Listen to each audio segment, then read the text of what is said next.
Assalamu alaikum, CEEP friends. How are you? I hope you all are doing very well.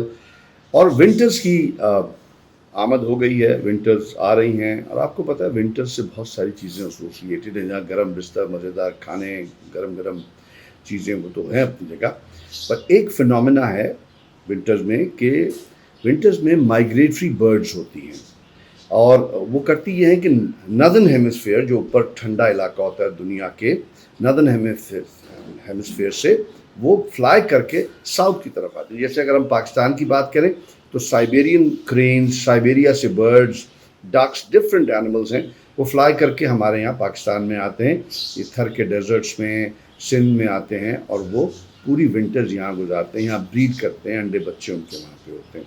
तो the next song जो आपके सामने हम पेश कर रहे हैं वो this is about those migratory birds.